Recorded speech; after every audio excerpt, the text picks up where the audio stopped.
It's the Brad and John Show. It is the Brad and John Show. Today's date is the 23rd of December, and it is a Tuesday, so it's so happy it's Tuesday. John, and what do we do in the B Block? This is the B Block. What do we do?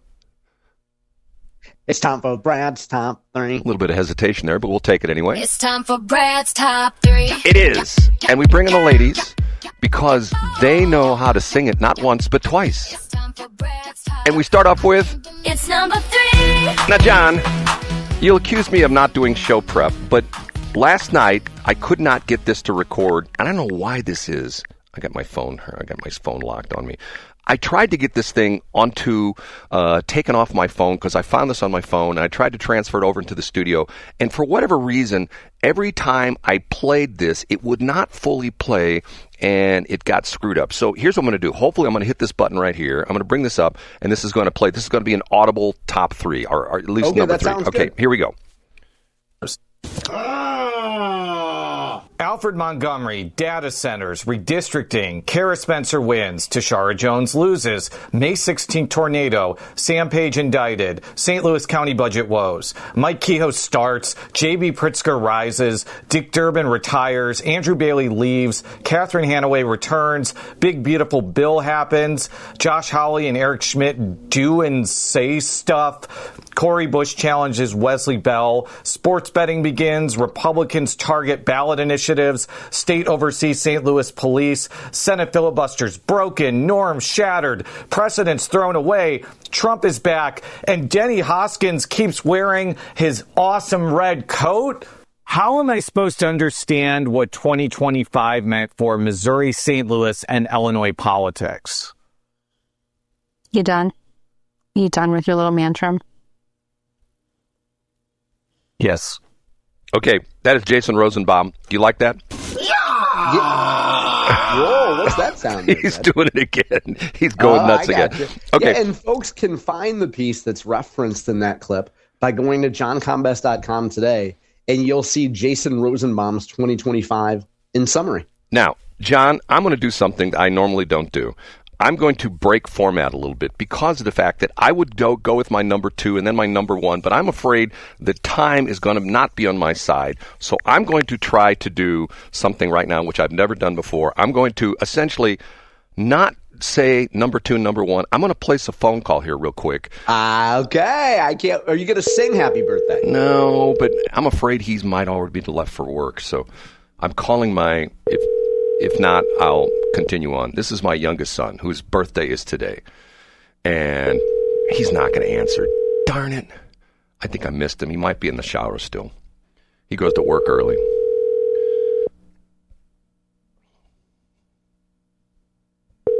It's going to go to voicemail, I can tell. Darn it. I really wanted to talk to him this morning. Yeah, here we go. Please leave your message. Yeah, okay, I'm not going to do that. Okay, so what I'm going to do is I'm going to go back to my original number 2. Okay, here we go. It's time for Brad's number 2. It's time for Brad's number 2. I heard this yesterday on our very own station, on the Mark Lee Van Camp and Robin show yesterday afternoon when I was listening to our very own station we're on right now. And this, to me, is so funny. You ready for this? Yeah. Okay. Where did I put it? Oh, here we go. Yeah. Okay. They're talking about a memo that someone leaked to the press, an internal memo from National Public Radio. Are you ready for this, John? Yeah, I haven't heard this. Okay. The movie was from Standards Chief. They have a Standards Chief at National Public Radio. The memo was from Standards Chief Tony Caven in an email to staff obtained by Semaphore media reporter Max Taney on Monday, which was yesterday. Caven mandated no more quotes from University of Richmond law professor Carl Tobias once the year ends. So, in other words, you're going like, huh? Carl Tobias has been on NPR. Guess how many times this year? I'll say a dozen. 77 times he's been on. Holy cow. And they call him, Taney reported Tobias has become, quote, a dial-a-quote for NPR reporters this year with 77 appearances on NPR. And here's in the memo. Professor Tobias's hobby seems to be getting himself quoted about anything and everything in news stories, Caven wrote to staffers. He noted NPR is not the only outlet that leans on Tobias. The professor also appears in stories from the New York Times and Washington Post, among other outlets. That's because Tobias seems to have a Kobe Bryant-like ability to put in the work. Professor Tobias, this is quote, Professor Tobias often emails reporters offering his expert opinion on stories of the day, and while I don't presume to judge his expertise in legal matters, the professor is certainly an expert at getting himself quoted, Caven said. In many of these quotes, he's described as an expert in whatever the story happens to be about. Some of the stories NPR turned to Tobias for his year included getting his take on presidential Donald Trump's lawsuit against the BBC. NPR says Tobias is a law professor who, quote, specializes in free speech issues in the story. Tobias has also weighed in on Trump taking on Harvard University and Trump settling his 60 Minutes lawsuit with Paramount, among his other dozens of stories. You know what this is called, John? What's that called? It's called lazy reporting. Lazy reporting. Right. Now, yeah, go ahead. Tell us more about that, Brad. What do you mean by that? Reporters, the crazy thing about it is you may wonder, or I don't wonder, I know the truth about this, about when you listen to NPR, when they always talk to an expert, it's an expert who's a professor. Now, the reason for that is, John, who currently, but maybe not in the future, owns the licenses to KWMU, KCUR, and the other national public radio stations owned by the University of Missouri. Who owns that license, John? That would be UMSL. So when they need an expert, they just, in the old days, they could walk out of their building, walk down the hall and find a professor. Now they have to get in their car and drive back out to the campus because they're not on the campus anymore. They just find a local yokel professor. Okay? Now, I will tell you an interesting story, how this impacts me. I, once upon a time, was that guy. And was interesting because of the fact that I am partly responsible for the fact that Jack Wang has a job at MoDOT. You want me to connect the dots on that, John? Yeah, please do. Okay. When I ran my traffic network, I was flew traffic from 80 to 84, and then the helicopter went away, and I started my own company, 84 to 94, called CompuTraffic. And at one point in time, I started literally in my garage up in Hazelwood on North Hanley Road and grew it to the point where I had 30 people working for me. We had a news operation, the whole bit. Okay, I became the traffic authority in St. Louis. When stuff happened, the Post-Dispatch would call me up all the time. I was quoted in the Post-Dispatch all the time.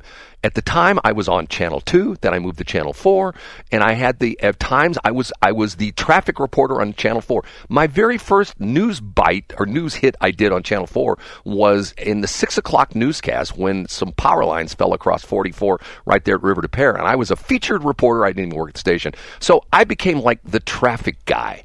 And to the point where when there was something that happened, there were 3 or 4 different Post-Dispatch reporters who called me up all the time.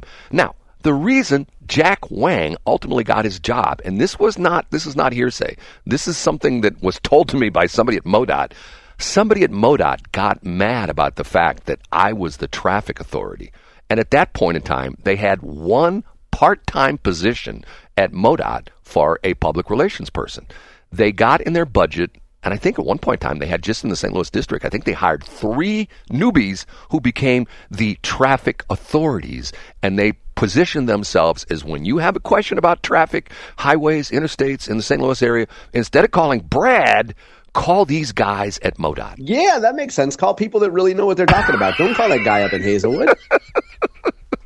So I was on the receiving end of that. Okay, I'm going to try my son one more time.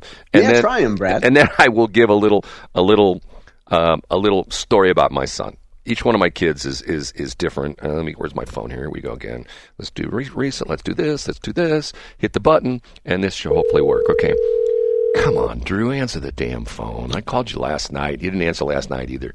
He sees my name come up on his phone. He's going, I'm not talking to my dad again. He's boring. You know.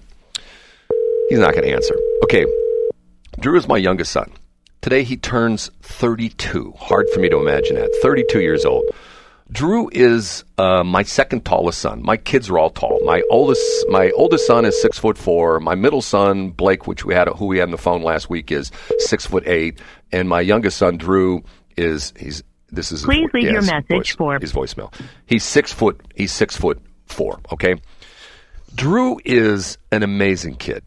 And I've never seen him like in a really bad mood. He's always real positive. Since Drew has been 17 years old, now he's 32, he's had some health issues. We've talked about this in the past.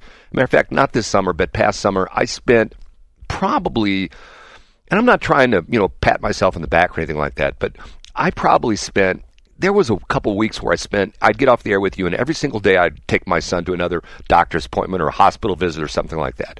And he never complained about his illnesses and stuff like that.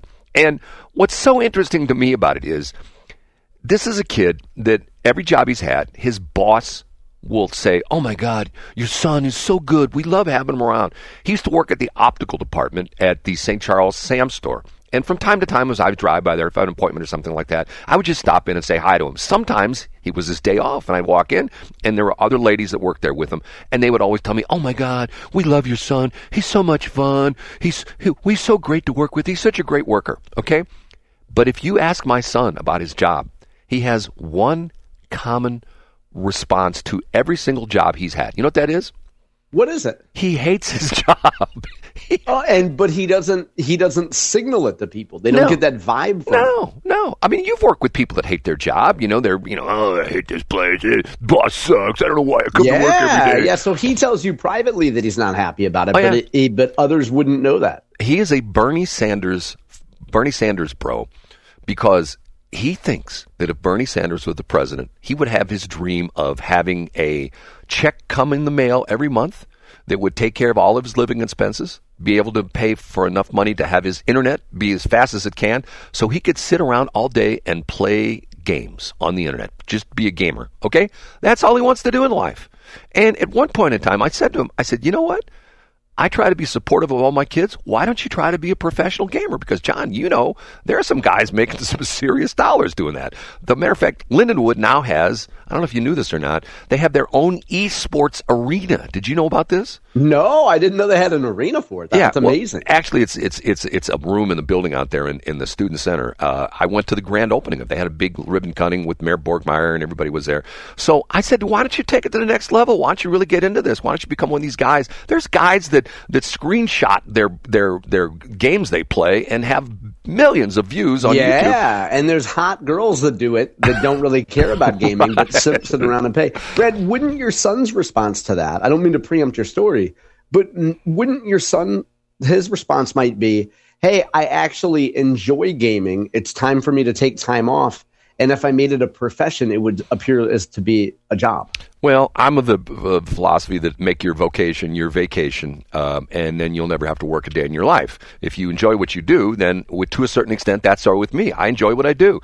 53, hard to believe, next year it'll be 54 years I've been in the radio business. There are days when I wake up and I think to myself, what the hell am I doing? I got to go on the air with that John Combest jerk again this morning. Yeah, he's going to make fun of me. He's going to make fun of the fact that every commercial I've done in the last 5 years says, "Take it to the next level." Are you a podcaster but you want to take it to the next level? Try podcaster.com. Are you a podcaster but you want to take it to the next level? Buy my online guide.